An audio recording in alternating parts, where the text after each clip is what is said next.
اشرف الانبیاء و سید المرسلین اما بعد، مناولہ اور مکاتبت کا بیان کل جو شروع ہوا تھا، اس باب میں امام بخاری نے متعدد دلائل مناولے اور مکاتبے کی مشروعیت اور اس کے اعتبار کی بیان کی۔ اسی میں اب ایک اور دلیل یہاں بیان کر رہے ہیں جو حضرت انس بن مالک رضی اللہ عنہ سے مروی۔ انہوں نے فرمایا کتب النبی صلی اللہ علیہ وسلم کتابا او اراد ان یکتب، یہ راوی کا شک ہے، اللہ کے نبی علیہ السلام نے خط لکھا یا خط لکھنے کا ارادہ کیا۔ راوی کو یہ شک ہے کہ حضرت انس نے یہ کہا تھا کتب النبی کتابا، یا یہ کہا تھا اراد ان یکتب، حضور نے خط لکھا یا خط لکھنے کا ارادہ کیا۔ فقیل لہ، تو اللہ کے نبی علیہ السلام سے کہا گیا انہم لا یقرؤون کتابا الا مختوما، اللہ کے نبی علیہ السلام کو کہا گیا کہ لوگ خط نہیں پڑھا کرتے مگر وہی جس کے اوپر مہر لگی ہوئی ہو، الا مختوما، ختم سے ہے، اور ختم کے معنی آتے ہیں مہر۔ خط کے اوپر اگر مہر ہوتی ہے تو وہ لوگ پڑھتے ہیں، ورنہ خط کو کوئی اہمیت نہیں دیتے۔ یہاں اللہ کے نبی علیہ السلام کے خط لکھنے کے ارادے سے مقصود بادشاہوں کو خط لکھنا ہے۔ آپ نے بہت سارے بادشاہوں کے نام خطوط لکھے تھے، یعنی لکھوائے تھے۔ آپ تو خود لکھتے نہیں تھے، لکھوایا کرتے تھے، لیکن چونکہ آپ ہی لکھواتے تھے اس لیے کتابت کی نسبت اللہ کے نبی کی طرف کر دی گئی کہ آپ نے لکھا۔ حالانکہ آپ تو لکھتے نہیں تھے، لکھواتے تھے، لیکن چونکہ آپ ہی کے حکم پر وہ لکھا جاتا تھا اس لیے اللہ کے نبی کی طرف لکھنے کی نسبت اور اضافت کر دی گئی۔ تو آپ نے ارادہ کیا کہ بادشاہوں کے نام تبلیغ دین و دعوت اسلام کا خط لکھا جائے۔ پہلے بھی آپ نے پڑھا ہے اور کل جو حدیث گزری تھی اس کے اندر بھی آیا ہے کہ کسرا کے نام اللہ کے نبی نے خط لکھا تھا۔ اسی طرح اور بھی بہت سارے بادشاہوں کے نام اللہ کے نبی علیہ السلام نے خط لکھنے کا ارادہ کیا۔ جب آپ نے اس کا ارادہ کیا تو حضرات صحابہ نے بتایا کہ بادشاہوں کے نام اگر آپ خط لکھنا چاہتے ہیں تو مہر اس کے لیے ضروری ہے۔ اگر مہر لگی ہوئی نہ ہو تو بادشاہ لوگ اس خط کی کوئی پرواہ نہیں کرتے، یعنی اس خط کو نہیں پڑھتے، ان کے ہاں اس کی کوئی اہمیت نہیں ہوتی، وہ کہتے ہیں یوں ہی ہے کوئی۔ لیکن اگر مہر لگی ہوئی جاتی ہے تو اس کا مطلب یہ ہے کہ وہ ایک مستند خط ہے اور مستند شخصیت کی طرف سے آ رہا ہے، اس لیے اس کو اہمیت دیتے ہیں کہ بھئی یہ تو مہر شدہ خط ہے۔ کہتے ہیں کہ جب اللہ کے نبی کو یہ بتایا گیا فَاتَّخَذَ خَاتَمًا مِّن فِضَّةٍ، تو اللہ کے نبی علیہ السلام نے چاندی کی ایک انگوٹھی بنوائی۔ فَاتَّخَذَ، بنانا، مراد ہے بنوانا۔ اللہ کے نبی علیہ السلام نے ایک انگوٹھی بنائی چاندی کی، نقشہ محمد رسول اللہ، اور اس کے اوپر نقش کندہ کرایا گیا تھا، اور وہ نقش تھا محمد رسول اللہ، یہ اس کے اوپر لکھا ہوا تھا۔ یہ مہر تھی اصل میں۔ اللہ کے نبی نے مہر کے لیے انگوٹھی بنائی، آپ اپنی انگلی میں ڈالتے تھے اور جب مہر کی ضرورت ہوتی تھی تو اس کو بطور مہر لگا دیتے تھے اور وہ خط چلا جاتا تھا۔ بعض روایات کے اندر ہے کہ یہ نقش اس طرح تھا کہ سب سے نیچے محمد تھا اور پھر اس کے اوپر بیچ میں رسول تھا اور سب سے اوپر اللہ لکھا ہوا تھا، محمد رسول اللہ۔ اس طرح 3 سطروں کی یہ مہر بنی ہوئی تھی. نیچے کی سطر میں محمد، بیچ کی سطر میں رسول اور اوپر کی سطر میں اللہ لکھا ہوا تھا. حضرت سیدنا انس بن مالک کہتے ہیں کہ انی انظر الی بیاضہ فی یدہ، گویا کہ اب تک میری آنکھوں میں اللہ کے نبی کے ہاتھ میں اس کی سفیدی گھوم رہی ہے. میری آنکھوں میں اللہ کے نبی کے ہاتھ میں وہ چاندی کی انگوٹھی چمکتی ہوئی دکھائی دے رہی ہے. یہ اللہ کے نبی صلی اللہ علیہ وسلم کی بات حضرت انس نے حضور کی زندگی کے بعد بتائی. جب بتائی تو یہ جملہ بھی کہا، یعنی حضور جو پہنتے تھے اس کا نقشہ اب تک میری آنکھوں میں ہے، اب بھی میرے دماغ میں وہ گھومتا ہے. کأنی انظر، گویا کہ میں دیکھ رہا ہوں، الی بیاضہ فی یدہ، اس چاندی کی انگوٹھی کی سفیدی کو اللہ کے نبی کے ہاتھ کے اندر چمکتی ہوئی دکھائی دے رہی. فقلت لقتادہ، یہ حدیث سنانے والے حضرت انس کے شاگرد امام قتادہ ہیں، اور امام قتادہ نے یہ حدیث سنائی تھی شعبہ کو. شعبہ جو امام حدیث ہے، یہ قلتو کہنے والے امام شعبہ ہیں. شعبہ کہتے ہیں کہ میں نے عرض کیا میرے استاد قتادہ کو، قلت لقتادہ من قال نقشہ محمد رسول اللہ، یہ کہنے والے کون ہیں؟ نقشہ محمد رسول اللہ، یہ کہنے والے کون ہیں؟ قال انس، انہوں نے کہا انس نے کہا یہ بھی. یہ ہوئی پوری حدیث. مطلب یہ ہے کہ جب اللہ کے نبی علیہ السلام نے خط لکھنے کا ارادہ کیا تو آپ کو بتایا گیا کہ بغیر مہر کے خط بادشاہوں کے ہاں معتبر نہیں سمجھا جاتا. تو اللہ کے رسول علیہ السلام نے مہر بنائی، انگوٹھی تھی وہ، اور وہ چاندی سے بنائی گئی تھی. بیچ کے اندر جو حلقہ تھا اس کے اندر محمد رسول اللہ 3 سطروں کے اندر لکھا ہوا تھا. یہ نقش تھا اس کے اندر. امام شعبہ نے قتادہ سے پوچھا کہ حدیث میں جو آیا ہے نقشہ محمد رسول اللہ، یہ کس کا جملہ ہے؟ امام شعبہ نے اس لیے پوچھا کہ امام قتادہ مدلس تھے. امام قتادہ مدلس تھے. جب انہوں نے یہ کہا کہ حضرت انس نے یہ کہا کہ کیا ہے انہم لا یقرؤون کتابا الا مختوما فاتخذ خاتما من فضہ، اس کے بعد نقشہ محمد رسول اللہ. تو امام شعبہ نے سمجھا کہ شاید حدیث یہیں تک ہو، من فضہ تک، جو انس نے بیان کی، اور یہ نقشہ محمد ہو سکتا ہے کہ انس کا جملہ ہو یا خود قتادہ کا جملہ ہو، وہ بول رہے ہو، یا کسی اور سے سن کر وہ نقل کر رہے ہو. اس لیے انہوں نے پوچھ لیا اور کہا من قال نقشہ محمد، یہ نقشہ محمد رسول اللہ بولنے والے کون ہیں؟ انہوں نے کہا یہ بھی انس ہی کا جملہ ہے. اب بات پوری ہو گئی کہ پورا جملہ اوپر سے نیچے تک حضرت انس بن مالک رضی اللہ تعالی عنہ کا ہے. اس حدیث سے امام بخاری بتانا چاہتے ہیں کہ اللہ کے نبی نے خط لکھنے کا ارادہ کیا یا لکھا. معلوم ہوا کہ خط لکھ کر بات دوسروں تک پہنچانا یہ معتبر ذریعہ ہوتا ہے. اسی طرح اگر کوئی محدث حدیثیں لکھنے کے بعد کسی کو خط کے ذریعے وہ حدیثیں بھیج دے اور وہ آدمی اس کو لے کر اس کو روایت کرے تو یہ بات درست ہے. اللہ کے نبی کا یہ عمل اس بات کی واضح دلیل ہے. باقی بحثیں کل ہو گئی. چلو آگے.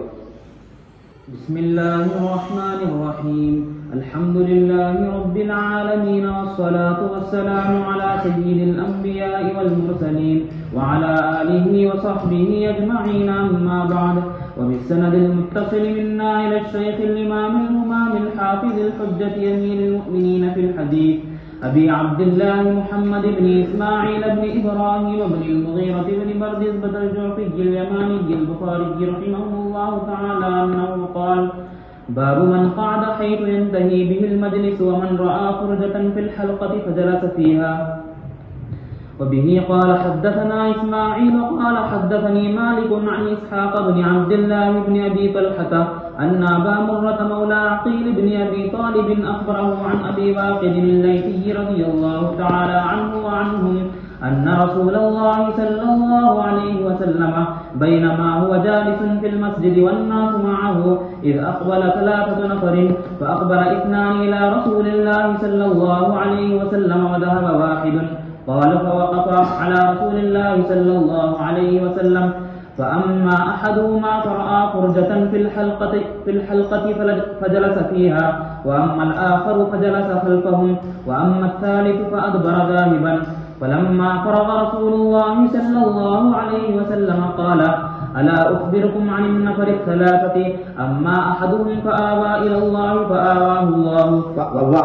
فأوى إلى الله فآواه. أما أحدهم فأوى إلى الله فآواه الله، وأما الآخر فاستحيا فاستحيا الله منه، وأما الآخر فأعرض فأعرض الله عنه.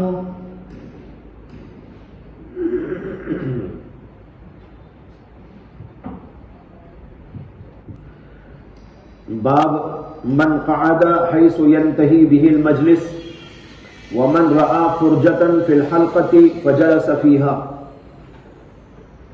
امام بخاری کتاب العلم کے اندر مختلف آداب علم بیان کرنا چاہ رہے ہیں. اوپر امام بخاری رحمت اللہ علیہ نے جو ابواب قائم کیے تھے اس کے اندر بھی بعض آداب علم کا ذکر تھا، اور اس میں استاد سے متعلق آداب، جیسے کہ ضرورت پر زور سے بول سکتے ہیں، اسی طرح یہ مناولے کا ذکر، کتابت کا ذکر، اسی طرح حدثنا اخبرنا بولنے، یہ سب استاد سے متعلق چیزیں ہیں. یعنی ایک شاگرد استاد سے علم حاصل کرتا ہے ان طریقوں کے ساتھ جو استاد اس کو دیتا ہے. اب یہاں پر طالب علموں کے بارے میں بتا رہے ہیں کہ طالب علم جب مجلس علم میں پہنچے تو ان کے لیے کیا ادب ہے. کہتے ہیں من قعد حيث ينتهي به المجلس، جو آدمی بیٹھ جائے وہاں جہاں مجلس ختم ہو رہی ہے. ایک آدمی داخل ہوا، مجلس وہاں ختم ہو رہی ہے، وہیں بیٹھ گیا. ومن رأى فرجة في الحلقة فجلس فيها، اور جو آدمی کسی مجلس علم میں آئے اور درمیان میں حلقے کے اندر گنجائش دیکھے، فرجہ مانے گنجائش، جگہ خالی دیکھے تو وہاں گھس کے بیٹھ جائے. امام بخاری بتانا چاہتے ہیں یہ دونوں طریقے صحیح ہیں. اگر کوئی مجلس کے اندر آیا، جگہ نہیں تھی اور اخیر میں بیٹھ گیا. دوسرا یہ ہے کہ بیچ میں جگہ خالی تھی تو اس نے بیچ کی جگہ کو پر کرنے کے خیال سے آگے بڑھ کر اس جگہ کو پر کر دیا. یہ دونوں باتیں درست ہیں. اس طرح امام بخاری مجلس علم کا ادب بیان کرنا چاہتے ہیں کہ اگر پہنچو تو جہاں جگہ خالی ہے وہاں گھس کے بیٹھ جاؤ، یہ بات بھی تمہاری درست ہے. اور اگر تم پیچھے ہی پیچھے بیٹھ جاؤ، اس جگہ کو پر نہ کرو تو یہ بات بھی درست ہے. دونوں طریقوں میں کوئی اشکال کی بات نہیں ہے. یہ ہے مقصد امام بخاری کا. اس کے بعد امام بخاری رحمت اللہ علیہ نے ایک حدیث بیان کی ہے حضرت ابو واقد اللیثی سے. حضرت ابو واقد اللیثی رضی اللہ عنہ کہتے ہیں ان رسول اللہ صلی اللہ علیہ وسلم بینما هو جالس فی المسجد والناس معه اذ اقبل 3 نفر.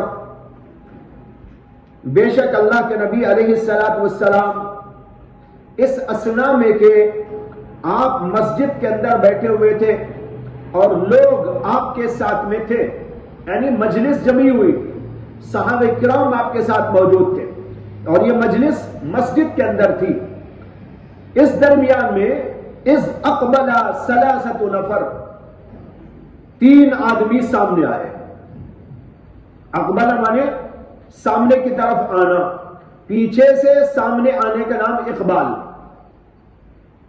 فاقبل 2 الى رسول اللہ صلی اللہ علیہ وسلم وذهب واحد. 3 لوگ آئے اور 3 میں سے 2 آدمی اللہ کے رسول کی طرف متوجہ ہو کے آئے اور 1 آدمی چلا گیا۔ یہاں 2 جگہ اقبلہ آیا ہے۔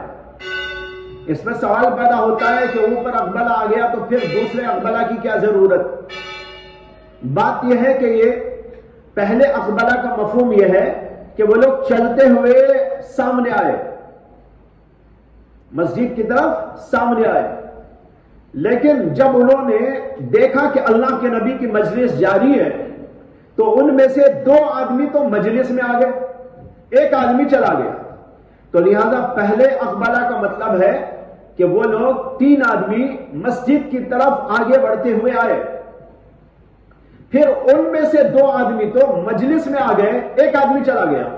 اس لیے یہ 2 قسم کا اقبال ہے، ایک مسجد کی طرف آنا، پیچھے سے جو آئے یہ اقبال، اور دوسرا یہ ہے کہ آگے بڑھ کر اللہ کے نبی کی طرف آئے، یہ آگے بڑھ کے آنے والے 2 آدمی تھے، 1 آدمی چلا گیا تھا۔ کہتے ہیں قال، راوی کہتے ہیں فوقف علی رسول اللہ صلی اللہ علیہ وسلم، یہ 2 آدمی حضور کے پاس آ کے ٹھہر گئے، یعنی مجلس کے پاس آ کے ٹھہر گئے۔ فوقف احدهما فاما احدهما فرأى فرجة في الحلقة فجلس فيها، ان میں سے 1 آدمی نے مجلس کے اندر حلقے میں جگہ دیکھی، بس وہ اسی میں جا کے بیٹھ گیا۔ وَأَمَّا الْآخَرُ فَجَلَسَ خَلْفَهُمْ، اور دوسرا جو آدمی تھا وہ پیچھے ہی پیچھے بیٹھ گیا۔ وَأَمَّا الثَّالِثُ فَأَدْبَرَ ذَاهِبًا، اور تیسرا آدمی تو پیٹ پھیر کے چلا گیا تھا۔ پہلے بھی بات آ گئی ہے، دوبارہ دہرایا گیا۔ تو 1 آدمی تو چلا گیا، جو 2 آدمی آئے تھے ان میں 1 آدمی ادھر ادھر دیکھا، ایک جگہ پر جگہ خالی تھی تو وہاں جا کے بیٹھ گیا، اور دوسرا آدمی جہاں پیچھے جگہ تھی وہیں پر بیٹھ گیا۔ کہتے ہیں فلما فرغ رسول اللہ صلی اللہ علیہ وسلم قال، جب اللہ کے نبی علیہ السلام اپنی بات چیت سے فارغ ہوئے تو آپ نے فرمایا الا اخبرکم عن النفر الثلاثہ، کیا میں تم کو ان 3 آدمیوں کے بارے میں نہ بتاؤں؟ نفر کا اطلاق 3 سے لے کر 10 تک ہوتا ہے، وفد کو کہتے ہیں نفر۔ یہ نفر 3 آدمیوں کا تھا، ان 3 آدمیوں کے اس نفر کے بارے میں تم کو بتاؤں؟ اما احدهم فابى الى الله فاباه الله واما الاخر فاستحيا الله منه، آپ نے کہا کہ ان میں سے 1 آدمی اللہ کی طرف ٹھکانہ لیا، ابا یا ابی، اس کے معنی آتے ہیں ٹھکانہ پکڑنا، یہ مجرد سے ہے۔ فابى الى الله، بس ان میں سے 1 آدمی اللہ کی طرف ٹھکانہ پکڑا، فآواہ اللہ، اللہ نے اس کو ٹھکانہ دے دیا۔ اوا مانے ٹھکانہ پکڑنا، آوا کے مانے کسی کو ٹھکانہ دینا۔ جیسے 1 آدمی کسی کے گھر گیا کہ میں آپ کے ہاں رہنا چاہتا ہوں، وہ ٹھکانہ پکڑ رہا ہے، جو گھر والا ہے وہ اس کو رکھ رہا ہے، وہ ٹھکانہ دینے والا ہے۔ تو کہاں 1 آدمی نے تو اللہ کی طرف ٹھکانہ پکڑا، اللہ نے اسے ٹھکانہ دے دیا۔ دوسرا فاستحیا، اس نے شرم کیا، اللہ بھی اس سے شرمایا۔ فاستحیا اللہ منہ، یہاں ابا الی اللہ سے وہ آدمی مراد ہے جو بیچ میں جا کے بیٹھ گیا تھا، ادھر ادھر دیکھا، بیچ میں جگہ موجود تھی تو وہ بیچ میں جا کے بیٹھ گیا۔ اس کے بارے میں اللہ کے نبی کہتے ہیں ان میں سے 1 آدمی نے تو اللہ کی طرف پناہ پکڑی اور اللہ نے اسے پناہ دے دی، اسے جگہ بیچ میں مل گئی اور اللہ کے ہاں اس کا مرتبہ مقام بڑھ گیا۔ وَأَمَّا الْآخَرُ، اور دوسرا آدمی فَاسْتَحْيَا، وہ ذرا شرمیلا آدمی تھا، اس نے سوچا میں ٹانگیں ڈالتے ہوئے اندر کہاں جاؤں، سب مجھ کو دیکھیں گے، اسے ذرا شرم آئی، حیا والا تھا، اس نے پیچھے ہی بیٹھنا گوارا کر لیا۔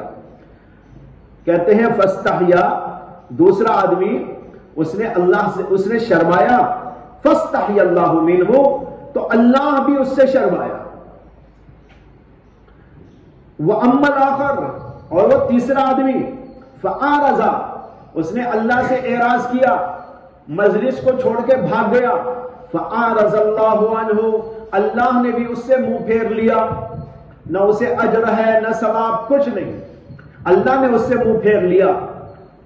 یہ تین آدمیوں کا قصہ اللہ کے نبی نے بتایا کہ پہلا آدمی بیچ میں آ کے ٹھکانہ پکڑا، لہذا اللہ نے اسے ٹھکانہ دیا۔ مطلب یہ ہے ٹھکانہ دینے سے کہ اللہ تبارک و تعالیٰ اس سے خوش ہو گیا اور اللہ نے اس کے اوپر عنایت کی، جنت میں اس کو اللہ ٹھکانہ دے گا۔ اور دوسرے آدمی نے شرم کرتے ہوئے پیچھے ہی بیٹھنا گوارا کر لیا تو اللہ نے بھی اس سے شرمایا۔ اللہ کے شرمانے کا مطلب یہ ہے کہ اللہ تبارک و تعالیٰ بھی اس کے ساتھ ویسے ہی معاملہ فرمائیں گے، یعنی اس کی شرم کا لحاظ رکھیں گے۔ یہ مقابلے میں لایا گیا ہے۔ شرم کے وہ معنی اللہ کے لیے نہیں ہوتے جو بندے کے لیے ہوا کرتے ہیں۔ بندے کے لیے یہ شرم والی ایک بات ایک ایسی کیفیت ہے جو انفعالی کیفیت کہلاتی ہے۔ اللہ تو انفعال سے پاک ہے، وہ کسی سے متاثر ہونے والی ذات نہیں ہے۔ اللہ میں تاثیر ہے، متاثر ہونا نہیں ہے۔ اور شرم جو ہوتی ہے وہ تو متاثر ہونے کی چیز ہے، آدمی کے اندر پیدا ہوتی ہے ایک بات جس سے آدمی شرماتا ہے۔ ایسے موقع پر کہا جاتا ہے کہ یہ مقابلے میں استعمال کیا، یہ ایسے ہی مقابلہ ہے جیسے قرآن میں اللہ تعالیٰ نے فرمایا کہ یخادعون اللہ، یہ لوگ اللہ کو دھوکہ دیتے ہیں، اللہ ان کو دھوکہ دیتا ہے۔ اللہ تھوڑا ہی دھوکہ دیتا ہے، اللہ دھوکہ دینے سے پاک ہے۔ اللہ دھوکہ کیوں دے گا؟ دھوکہ تو یہ دیتے ہیں، لیکن یہاں اس کے مقابلے میں لایا گیا، یعنی اس کی سزا دیں گے۔ انہوں نے اللہ کو دھوکہ دیا، اللہ اس کی سزا ان کو دیں گے۔ اس سزا کا ذکر خدا کے لفظ سے پیش کیا گیا ہے، تعبیر کیا گیا ہے۔